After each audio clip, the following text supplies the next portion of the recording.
Mas eu quero começar com essa questão do Banco Central, né? Houve a intervenção, deixa eu só ver aqui, o dólar agora fechado, quanto foi? Já tem o fechamento? Tem aqui 6,12. 6,12? Tá, com variação de Queda de 2,32%. 2,32%. Uma bela queda, mas precisa cair ainda. O BC entrou, vendeu inicialmente 3 bilhões, depois vendeu mais 5, já vendeu um monte por esses dias. A cotação cedeu, né? Mas ainda está acima de 6. Vamos lá, Vólio Bene, me informe o que tem aí que nós vamos comentar, vai.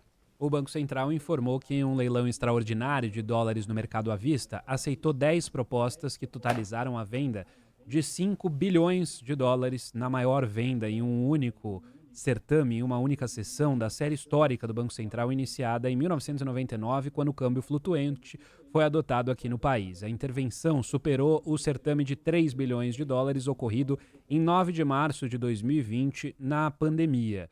Foi a sexta intervenção no mercado de câmbio à vista feita nos últimos dias. Mais cedo, o Banco Central havia vendido 3 bilhões, como você citou. Na terça-feira, o Banco Central havia feito 2 leilões, aceitando o total de quase 3 bilhões e 300 milhões de dólares. Na segunda-feira, havia vendido 1 bilhão 623 milhões e na última sexta-feira, a autoridade monetária havia vendido 845 milhões. Com isso, então, a moeda americana, que chegou a ser cotada a R$ 6,30, acabou fechando hoje a 6,12. Isso. Com uma queda de 2,32, é isso, né? Isso. Você falou por cento. Isso. Olha aqui. 2026, a eleição 2026, escrevi isso hoje no UOL, de madrugada, começou ontem. Não existe nenhuma razão para o dólar estar acima de R$6. E nós estávamos vendo que a coisa ia longe. Sim, existem alguns fatores, digamos, sazonais, fim de ano, as empresas mandam dividendos para suas matrizes, as multinacionais, mas houve uma saída muito acima do esperado, né? E uma compra de dólares muito acima do esperado, num movimento claramente especulativo contra a moeda brasileira. E aí apareceram sommeliers de especulação. Isso aqui seria uma especulação de verdade? Não tem notas de especulação. Sinto notas de ódio ao Lula, tentativa de depor o presidente. E quando as pessoas fazem isso, agitando o mercado de dólar, entre outras coisas, não, então isso não é especulação. Vão catar coquinho.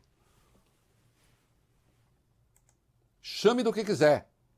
Chame de Jurandir. Hoje nós tivemos Jurandir. Um nome qualquer. Não especulação.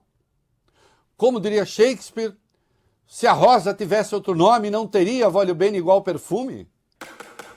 Momento cultural. Romeu e Julieta. Teria. O mesmo perfume ruim que toda rosa tem. Não suporto. Embora seja bonita, mas o cheiro eu acho ruim. Então, assim, chama de outro nome, é especulação. Um movimento artificial. Que a rigor merece investigação, já chego lá.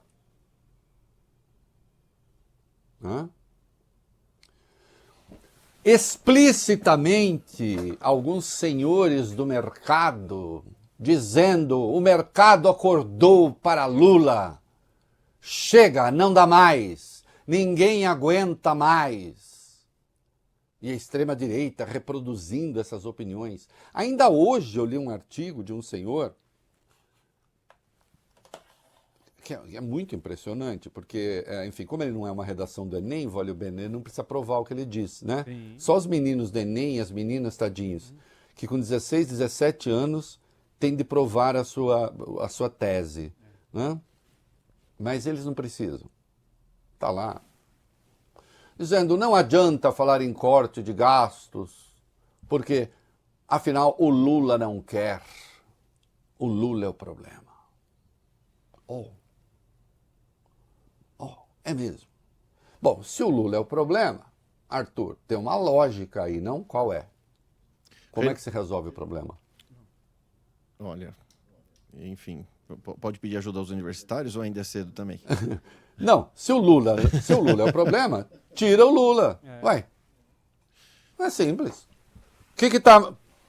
Tem uma pedra no meio do caminho tem uma pedra. Tira Como a pedra. diria Drummond. Tira a pedra. A cada vez que alguém chega a essa conclusão, o gasto só não cai por causa do Lula. Se o gasto tem de cair, tem de tirar o Lula.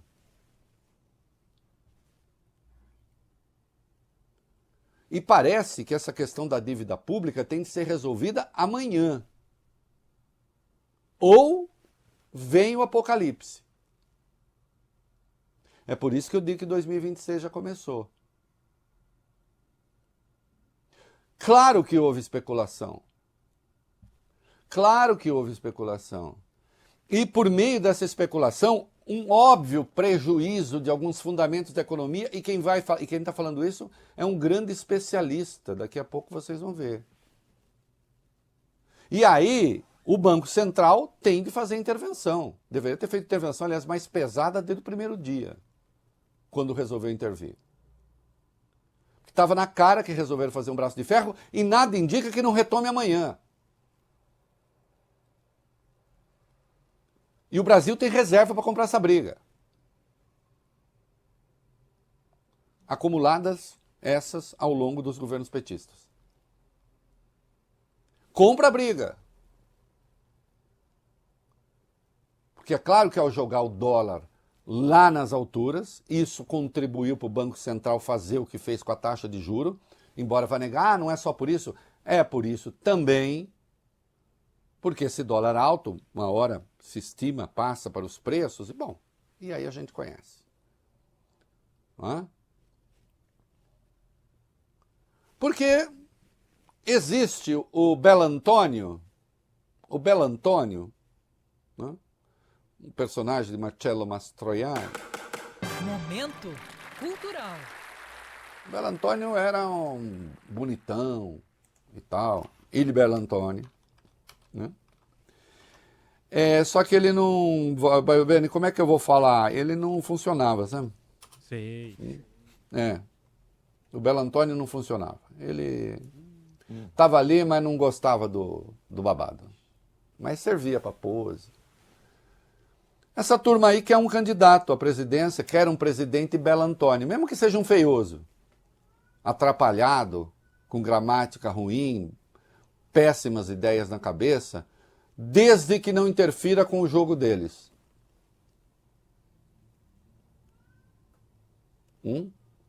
Quem é esse candidato? Que apareça. Eu não sei quem é. Porque claramente, obviamente, como toda a imprensa registrou de forma acrítica, quando ficou claro que o Lula ia fazer a embolização, o dólar caiu bastante. Quando ficou claro que a embolização tinha sido bem sucedida, o dólar voltou a subir. E aí dizem os colunistas responsáveis, o problema é o Lula. Logo, temos de tirar o Lula, precisamos do Belantônio. Mas eu quero saber, ele vai falar o que vocês querem que ele fale? Na campanha eleitoral. Haverá campanha eleitoral em 2026. Talvez Lula candidato, não sei. O Belantônio de vocês vai falar, eu quero que a aposentadoria não tenha mais reajuste real, se possível, mínimo também sem reajuste real, Olha o e eu quero Belantônio passar aí. o facão... Oi? Belantônio na imagem aí. Ah, o Belantônio tem Apareceu Marcello o Mastroianni. Mastroianni, Aí. Belo, né? Como Marcello Mastroianni costumava ser. Né? Vai ter isso? Vamos falar mais? Nós vamos cortar saúde e educação e isso vai ser bom para vocês. Porque aqui e ali essa turminha já está falando. O grande cara hoje, quem está fazendo realmente maravilhas na Argentina é o Milei.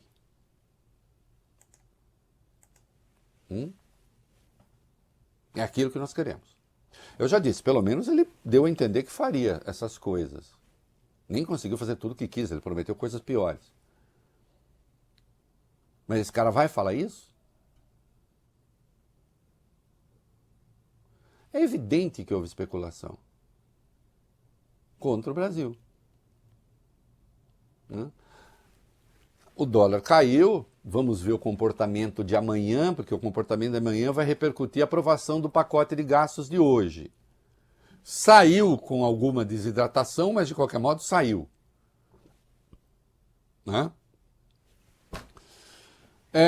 O Galípolo, o Campos Neto, fez uma advertência, vamos ver em que circunstância, dizendo que, se necessário, o BC vai atuar de novo. Vamos lá, vai. Reinaldo, ainda presidente do Banco Central, Roberto Campos Neto, que fica no cargo até o dia 31, e também Gabriel Galípolo, que vai assumir a função, concederam uma entrevista coletiva conjunta sobre o balanço da inflação em 2024. Um evento serviu também para marcar a passagem de bastão. Foi um evento cordial, civilizado, com manifestações mútuas de admiração. Campos Neto falou sobre essas intervenções do BC no mercado do dólar. A gente entende que o princípio da separação é fundamental, ou seja, que política monetária é para juros, macroprudencial para estabilidade financeira e o câmbio é flutuante. E que o Banco Central deve agir no câmbio quando entende que tem alguma disfuncionalidade no fluxo, por alguma operação pontual, por alguma saída que seja extraordinária ou por algum fator de mercado. Então, nós entendemos que começou a ter, através do que a gente vinha levantando com o mercado, uma saída maior, uma saída atípica no fim do ano. A parte de dividendos, você consegue ver quanto que as empresas estão pagando em percentual de dividendos. Ela estava acima da média. É verdade também que as empresas tiveram um resultado maior, então isso também aumenta o fluxo. Não tem nenhum desejo do Banco Central de proteger nenhum nível de câmbio. O Banco Central tem muita reserva e vai atuar se for necessário. Então ele está dizendo o seguinte, o Banco Central normalmente não intervém, o câmbio flutua, é assim, faz parte da regra do jogo. Agora, se nota operações atípicas, aí então intervém. Se intervieram com força, é sinal de que então houve ações atípicas. Agora, eu noto uma preocupação de negar que tenha havido especulação. Como? Especulação classicamente não é isso. A explicação tem um outro caráter. Quando um país é vulnerável do ponto de vista da sua ou de balanço de pagamentos, ou das reservas, etc. E aí então há um ataque especulativo contra esse país, geralmente ataque especulativo que vem de fora. Tem uma coisa que é clássica do que é especulação e tem outras maneiras de ser da especulação. Pergunta evidente, com resposta evidente. Os fundamentos da economia brasileira justificam o dólar nessa altura? Não. E o dólar, nessa altura, ele tem alguns elementos ali que dispararam a especulação, inclusive na imprensa, que em certa medida desinforma. Algumas pessoas ativamente desinformam. Leitor, telespectador, ouvinte, internauta. Ao fazer crer que basta o Lula falar corta isso e a gente corta, como se não tivesse de passar pelo Congresso, isso é uma desinformação. Porque isso é mentira. A medida que o governo fez, o pacote que o governo fez, tem que passar pelo Congresso. O que o governo poderia fazer que não passasse pelo Congresso em matéria de gasto e orçamento? Resposta: nada. Nada. Não é? Ah, mas o Lula é culpado porque a inflação está acima da meta. Como é que vocês fariam, do ponto de vista do executivo, para não estar? E é claro que a meta jamais será questionada também. Não é? Fica parecendo que essa meta é outra coisa que caiu do céu, Valio Bene. A pedra filosofal que caiu do céu. Mas eu nem vou discutir isso agora. O quê? Que incentivo, que juro subsidiado o governo deu para a economia bombar tanto assim? Tem? O quê? O Plano Safra? Hein? E os 500 bilhões de desonerações, etc.? Não, ao contrário. Algumas manifestações, algumas tentativas do governo foram até para enxugar dinheiro. Então não sabem. Um Banco Central esse que nunca conseguiu nem explicar direito a inflação. Tudo bem, nós vamos ver, o Galípolo elogia o Campos Neto elogia o Galípolo, ficou ali aquela irmandade, quase que eu falo uma palavra, né? Aquela coisa de irmão, sabe, Vai Bene? Um irmão ajuda o outro, ali tudo irmão, tudo amigo, tudo brother, né? O brother, né? A broderagem do Banco Central e tal. Todo mundo se amando. Agora faz 7 meses, senhores, a divergência entre vocês era o tamanho do corte do juro. Ou meio a 0,25. 7 meses depois dessa pancada no juro, vocês não estavam fazendo a leitura direito da economia brasileira também, vocês? A culpa é do Lula só? Ou porque o Lula não gosta de juro alto, vocês não subiram? E ao contrário, cortaram?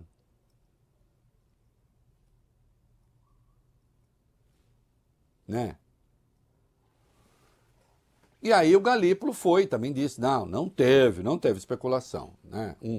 Sim, nessa mesma entrevista, o Gabriel Galípolo, que assume oficialmente a presidência do Banco Central no dia 1º de janeiro, negou que tenha havido ou que esteja em curso um ataque especulativo. Vamos acompanhar.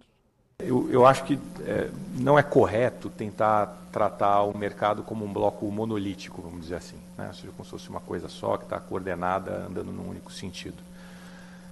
Basta a gente entender que o mercado funciona geralmente com posições contrárias, né? Para existir mercado, precisa existir alguém comprando e alguém vendendo. Então, toda vez que o preço de algum ativo se mobiliza em alguma direção, você tem vencedores e perdedores, né? Então, eu acho que a ideia de ataque especulativo enquanto algo coordenado não representa bem. Eu acho que a gente pode estar explicando como o movimento está acontecendo no mercado hoje. Essa minha interpretação é bem compreendida e aceita nas minhas interlocuções, seja com o ministro Fernando Haddad, seja com a ministra Simone Tebet, seja com o vice-presidente Geraldo Alckmin, e seja com o presidente da República, com o próprio presidente da República que concorda quando tem esse diálogo com ele sempre. Eu acho que às vezes existe muito ruído do ponto de vista de comunicação, e é normal que aconteça esse tipo de ruído, mas acho que é importante esclarecer essa visão e que ao final do dia cabe sempre todo mundo que está do lado de cá tentar fazer o melhor trabalho possível. Ô Galípolo, é a mesma tese do como é que é, o mercado é o mar e quem é do Banco Central é o marinheiro, né? O mercado, só que tem às vezes o Netuno, né? Tem Netunos, né? No caso do mercado tem Netunos que podem revolver os mares, olha bem, ficar lá zangadão e vai. Não, claro, o mercado tem quem compra, quem vende, quem ganha, mas escuta, mas tem alguns que conseguem mexer com o mercado e outros que não conseguem mexer com o mercado, né? Existem operadores que podem provocar grandes estragos, não só aqui. Fora daqui também, né? Então essa ideia de que não aconteceu nada de anormal, como assim? Não, eu lembro o estrago que o Madoff fez nos Estados Unidos, aliás tem seriado a respeito. que até explica bem o mecanismo que ele fazia. Claro que ali era uma outra natureza de safadeza. Agora aqui, houve inclusive fake news, que mexeu, fake news que mexeram, mais de uma, mexeram com a cotação do dólar. Hã? Ah, tem quem compra, quem vende. E tem quem pode interferir nessa relação. E é claro que o troço foi artificial. E injustificável.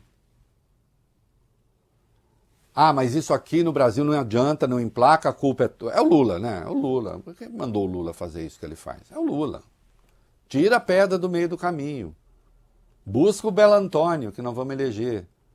Só que ele não vai contar o que ele quer na campanha eleitoral, naturalmente. Meu bom aposentado, eu vou ferrar a sua vida, mas vai ser para o seu bem. Você também, meu bom assalariado. Vai ter isso? Você que já tem uma saúde precária, difícil, terá menos dinheiro ainda. E também para a educação. E isso será para o bem de todos.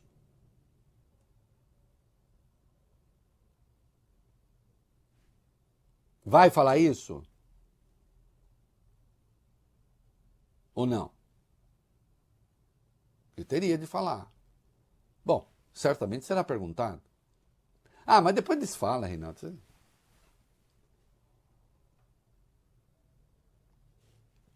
Como se fosse preciso resolver tudo com uma única tacada agora. Tem um especialista importante, ele não chama de ataque especulativo. Esse nome, né? Mas na prática ele diz, olha, houve um ataque especulativo, está em curso um ataque especulativo no Brasil. Quem está falando isso? Vai lá. A disparada do dólar com relação ao real no dia de ontem, Reinaldo, é fruto de uma reação exagerada dos mercados que se retroalimenta, é a opinião do economista americano Mohamed El-Erian, presidente do Queen's College da Universidade de Cambridge, consultor-chefe da Allianz e ex-CEO da PINCO, uma gestora global de investimentos. Os mercados, ele diz o seguinte, os mercados locais brasileiros estão experimentando um desses overshoots, uma reação exagerada que causa desvalorização elevada no curto prazo. Clássicos de economias emergentes, nos quais um gatilho fundamental se combina com fatores técnicos ruins para causar uma liquidação que se retroalimenta, escreveu ele no X. Exatamente. O gatilho aí, no caso, está relacionado, sim, tem incerteza. Incertezas fiscais. Que incerteza? Não tem certeza nenhuma. O quê? Tem risco de calote? Oh, meu Deus, o Brasil vai... Não, não tem. Ah, mas temos de equacionar a dívida. Sim, se pode fazer isso ao longo do tempo. Até porque nós temos o ministro da Fazenda, outras intervenções podem ser feitas, sempre com a aprovação do Congresso. Hã? E aí tem esses fatores técnicos da hora, maior concentração de agentes, vendendo ativos e tal. Insisto, uma parte para mandar dividendos para o exterior, mas outra parte não. Outra parte não. Ah, não, o mercado é o seu Zé. De novo, seu Zé e Dona Maria, entendi. O seu Zé e Dona Maria, quando souberam que o Lula ia passar pela embolização, falaram, então agora fica bom. Cara,